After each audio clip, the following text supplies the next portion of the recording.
Welcome to our exploration of the captivating history of Greater Southwest Oklahoma, a region steeped in rich heritage and nestled amidst the rugged beauty of the Wichita Mountains. From ancient Native American civilizations to the arrival of European settlers and the tumultuous years of the American frontier, this area has borne witness to a tapestry of stories, struggles, and triumphs. Join us as we journey through time as we watch how the advancement of civilization and technology shaped this remarkable corner of the American West into what we see today.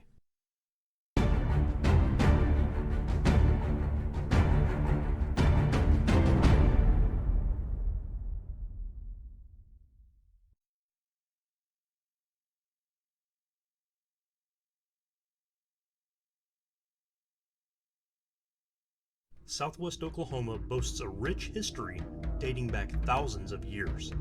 The region's story begins with the Paleo Indians, nomadic hunter-gatherers who roamed the area over 10,000 years ago, leaving behind evidence of their existence in the form of tools and artifacts.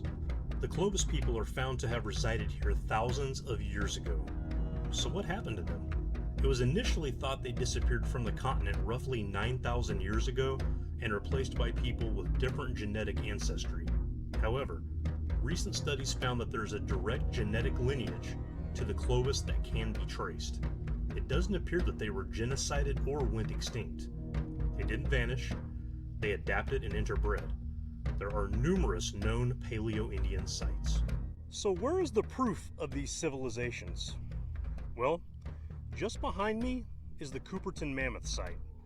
Among the most fascinating discoveries are remnants of a woolly mammoth whose presence in the area provides a glimpse into prehistoric life. Skeletons were also found with granite and limestone tools. One location is right here where the Job Corps remnants are being dismantled. There are a couple of other sites to the west of here inside the refuge, and you can still find arrowheads and unfinished tools there. Another site was known to be on the lower east slopes of Mount Scott, now covered up by the waters of Lake Latonka. Finally, this location, which we all know as the Fort Sill Polo Field, where I actually played soccer as a young child, was also known to be the site of Paleo Indian activity as well as more recent native tribes. As time progressed, various indigenous tribes, including the Apache, Comanche, and Kiowa, inhabited the land, shaping its cultural landscape. These tribes developed intricate societies, relying on the abundant natural resources of the region for sustenance and shelter. By the 18th century, European explorers and traders began to venture into the area, bringing with them new technologies and trade goods. This period marked the beginning of significant changes in Southwest Oklahoma's history, setting the stage for further exploration and settlement in the centuries to come.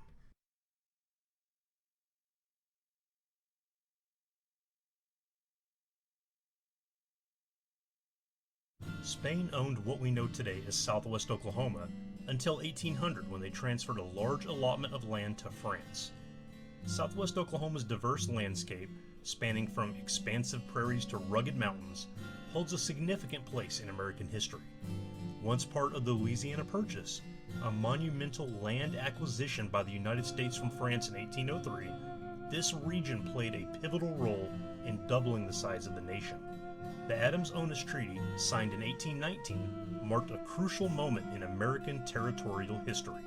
It delineated the boundary between Spanish-held Florida and the United States, effectively ceding Florida to the U.S., while also defining the western extent of the Louisiana Purchase. Yet, it left unresolved the exact demarcation between Spanish Texas and the United States. This set the stage for the Greer County dispute between the United States and Texas, as both laid claim to the territory, sparking legal and diplomatic tensions that persisted for years.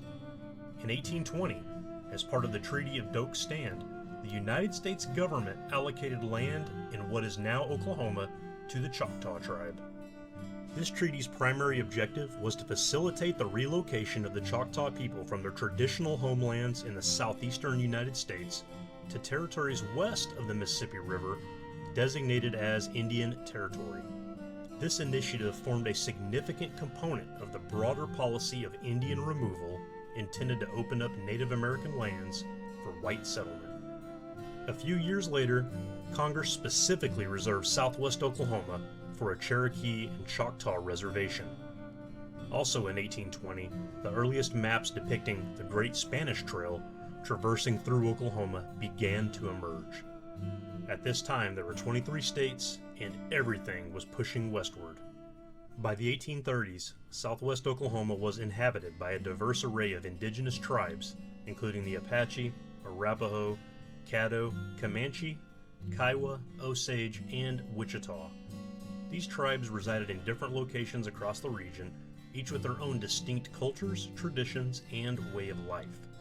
1833 was known as the Year the Stars Fell. This is when the Cutthroat Gap Massacre occurred.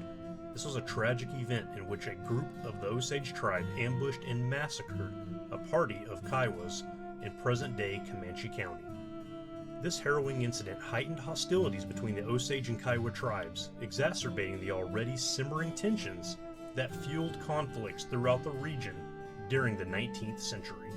In 1834, under the leadership of General Henry Leavenworth and Colonel Henry Dodge, the U.S. Dragoons convened with Comanche representatives right here at Dodge Hill, a pivotal meeting point on the future grounds of Fort Sill. This encounter formed part of the U.S. military strategy to assert authority in the region and foster peace between Native American tribes and settlers. Notably, this historic site is depicted in George Catlin's renowned painting, Seen Here. Following their visit to the prospective location of Fort Sill, the U.S. Dragoons proceeded to a sizable Wichita village situated near what we know today as Devil's Canyon. The mid-1830s is when Holland Coffee, with the help of a few others, established trading posts along the Red River. It's unknown if they operated simultaneously or at different times. One was located at the confluence of the Red River and the North Fork of the Red River, and the confluence of Cache Creek and the Red River. I will elaborate more on these in my Randolph Marcy Red River Expedition video. By the 1840s, illegal mining activities were well underway in multiple locations throughout the Wichita Mountains. There are also signs of mining in decades prior as well. In 1845, Texas joined the Union as the 28th state. In 1852, Captain Randolph Marcy and Captain George McClellan embarked on an expedition that traversed the Wichita Mountains in pursuit of the headwaters of the Red River. Their mission encompassed diverse goals such as mapping unexplored territories, evaluating natural resources, surveying feasible routes for transportation and communication, and acquiring knowledge about the Native American tribes inhabiting the area. Moreover, their expeditions aimed to facilitate the westward expansion and consolidate U.S. influence in the recently acquired territories. Near the end of their trip, they staked out what would become Fort Sill. In 1855, the Choctaw Nation in Oklahoma encountered substantial alterations to their land tenure through the Treaty of 1855, often referred to as the Treaty of Dancing Rabbit Creek. This agreement led to the partitioning of the Choctaw Nation's territory into individual allotments, inaugurating the allotment process. Within this framework, Choctaw individuals received designated plots of land, while the residual area was made available for white settlement. This transformation signified a notable transition in land ownership dynamics and contributed to the continued diminishment of tribal land holdings in Oklahoma. In 1858, Camp Radziminski was established during the Civil War by Confederate forces. It served as a strategic outpost to defend Confederate supply lines and protect against Union incursions into Indian territory. In September of 1858, Camp Radziminski was constructed somewhere along Otter Creek, but the location isn't 100% known. 2 months later, the camp was then moved upstream. Finally, in March of 1859, the camp was moved once more to its final location. By 1866, the Choctaw and Cherokee tribes relinquished the land leased to the U.S. as stipulated by the Choctaw-Cherokee Reconstruction Act of 1866. These developments represented a further progression in the ongoing erosion of tribal lands and sovereignty in Oklahoma. Following the signing of the Medicine Lodge Treaty of 1867, the KCA Reservation was established in this area. The territory encompassed within Big Pasture fell within the southern boundaries of this reservation. In 1868, the Battle of Soldier Spring took place here in the Quartz Mountains, right behind me. This is where the Comanche and Kiowa clashed with the cavalry on Christmas. In 1869, Fort Cobb fell into disuse while Major General Sheridan oversaw the establishment of Fort Sill, which was initially known as Camp Wichita. During the early 1870s, the inaugural trading post in the Wichita Mountains region was positioned 3 miles south of Fort Sill along Cache Creek, founded by William Buffalo Bill Mathewson. Although there were rumors that the Doanes, later associated with Doanes Crossing, operated a trading post nearby, this claim remained unverified. Mr. Tawana Spivey has sunk countless hours into researching history in this region, and he was able to find links concerning the trading post and Buffalo Bill Mathewson. In 1871, the Fort Sill Indian School was founded as a Quaker boarding school. However, 2 decades later, it transitioned into a non-sectarian institution.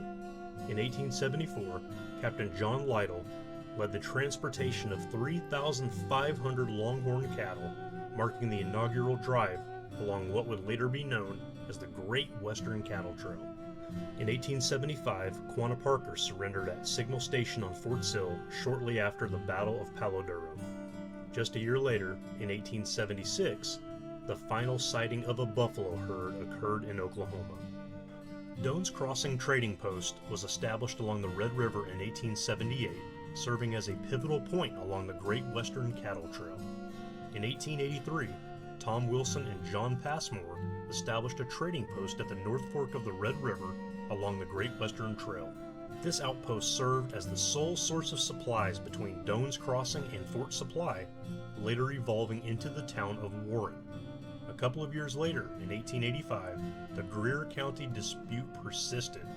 In 1886, the towns of Mangum, Granite, and Fraser were officially incorporated.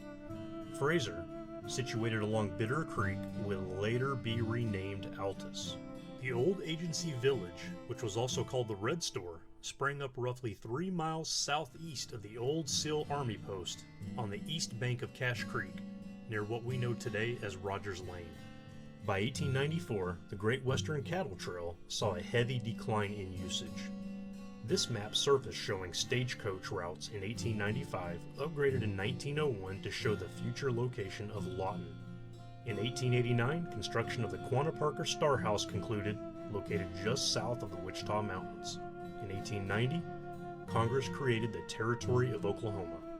On September 5, 1893, the Rainy Mountain Boarding School opened. In 1894, the legendary Geronimo, along with 340 other Apache individuals, arrived at Fort Sill as prisoners of war. The Post Oak Mission was established south of the Wichita Mountains in 1896. Also in 1896, the Greer County dispute finally ended and the land was incorporated into the Oklahoma Territory. Major changes had taken place across southwest Oklahoma in the past 100 years.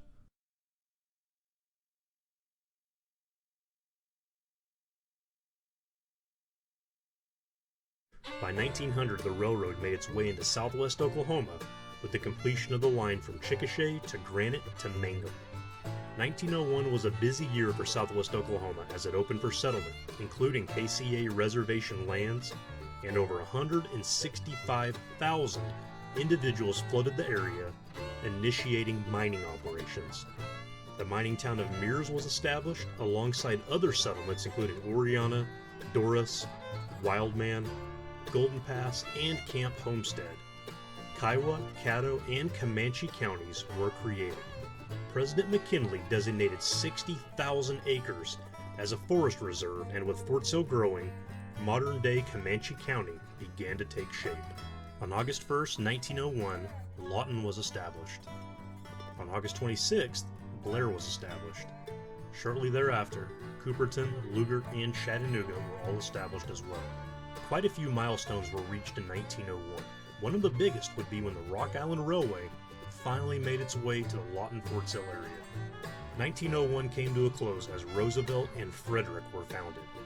Shortly thereafter, more towns were also founded, including Cache, Elgin, Geronimo, Snyder, Fletcher, Apache, and Saddle Mountain. In 1903, Indiahoma was founded and the railroad reached Chattanooga. Also in 1903, President Roosevelt visited the town named after him.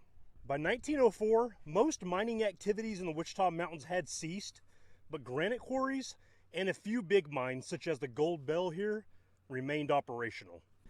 In 1905, President Roosevelt designated the Wichita National Forest as the Wichita Forest and Game Preserve. The construction of the Lake Latonka Dam was underway, and this marked the inception of Oklahoma's oldest reservoir. Over time, the dam underwent expansions, resulting in the continual growth of the lake's size. Finally, in 1905, President Roosevelt engaged in wolf hunting within Big Pasture, and within the subsequent year, the land of Big Pasture became integrated into Oklahoma Territory. In 1907, the Wichita Mountains welcomed 15 bison from the New York Zoological Park, marking the beginning of conservation efforts to restore the species to the Great Plains, where they had been absent for over 30 years. Among these was the legendary Black Dog, a massive bison weighing nearly 3,000 pounds at his peak. On November 16, 1907, Oklahoma became the 46th state of the United States. Later in 1907, Jackson and Tillman counties were formed. In 1908, Elmer Thomas founded Medicine Park. Also in 1908, the railroad finally reached Altus. In 1909, the town plot for Cache was finally approved. In 1910, Swanson County was created, but was defunct just a year later. By 1912, Cotton County was formed, and the county boundaries were set to what we still see today. On April 27, 1912, the town of Lugert was destroyed by a large tornado, and it never truly recovered. The first highways were completed in 1916, marking the creation of Oklahoma's initial road maps. As roadways expanded, particularly along railroad routes, old Native American trails and stagecoach routes began to disappear. The advent of barbed wire brought an end to cattle trails, while small towns suffered as mining opportunities diminished and railroads extended their reach. The growing road networks further accelerated the decline of these communities. Additionally, westward expansion and technological advancements significantly contributed to the loss of Native American land as settlers pushed further west, displacing native tribes from their ancestral territories in the pursuit of land, resources, and opportunities. In 1920, the Rainy Mountain School closed its doors for good. Also by 1920, almost all cities and towns in southwest Oklahoma had electricity. In 1923, Craterville Park was established by the legendary Frank Rush. The Ketch Ranch was established in 1924 by Frank and Ada Ketch. They offered a guest house, smokehouse, barn, root cellar, horseback riding, and fishing at nearby Ketch Lake. On June 1, 1925, Senate Bill 44 was ratified, establishing the position of right-of-way engineer, tasked with securing rights-of-way and exercising eminent domain for state highway departments. This legislation precipitated numerous land acquisitions. In 1929, Highway 7 between Lawton and Duncan was paved. By 1930, U.S. Highways 62 and 277 from Lawton to the Medicine Park Y were paved. In 1933, the Civilian Conservation Corps began building structures all over this area. One of them is the dam you see right here for Lost Lake. In the mid-1930s, the last black bear was seen in the Wichita Mountains, and gray wolves were also eradicated from Oklahoma around this same time. In 1937, Quartz Mountain State Park was commissioned. By 1938, the road up Mount Scott was completed. My great-grandfather Pemberton helped with the construction. In 1939, State Highway 49 was incorporated into the state highway system, commencing its route from Cache and extending to the vicinity of Medicine Park. In 1941, through the Declarations of Taking Act, Fort Sill annexed Ketch Ranch, the Ferguson House, along with their 120 acres, as well as the Camp Homestead Golden Pass area, thereby extending the artillery range westward. By 1942, the railroad branch from Lawton to Chattanooga was considered defunct. The Frederick Army Airfield was built in 1943, but deactivated just a few years later. Altus Army Airfield was also established in 1943, and it would later become Altus Air Force Base. With completion of the dam in 1947, Lake Altus Lugert was constructed, also burying what was left of Lugert.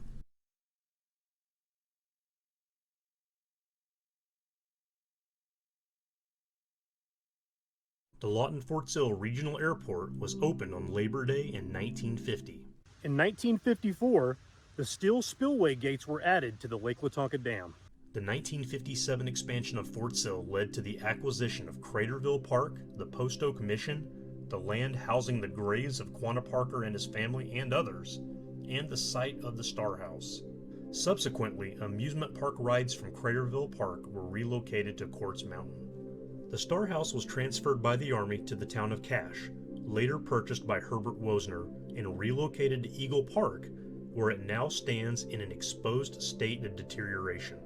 The Ferguson House was restored to refuge property. State Highway 115 was established as a gravel roadway, but within the next decade it would become paved. In the 1960s, missile silos were constructed in the vicinity of Altus. They were placed on high alert during the Cuban Missile Crisis of 1962, but were decommissioned just a few years later. In 1962, Lake Ellsworth was built. On March 1, 1964, H.E. Bailey Turnpike from Oklahoma City to North Lawton was complete, and then in April, H.E. Bailey Turnpike from Lawton to the border of Texas was complete. In 1970, the new Highway 62 between Lawton and Altus was rebuilt and finished as a straight line. In 1975, Lake Tom Steed was created. By 1980, the Fort Sill Indian School was closed. Southwest Oklahoma has a rich history that spans thousands of years, beginning with the Paleo Indians who inhabited the region over 12,000 years ago.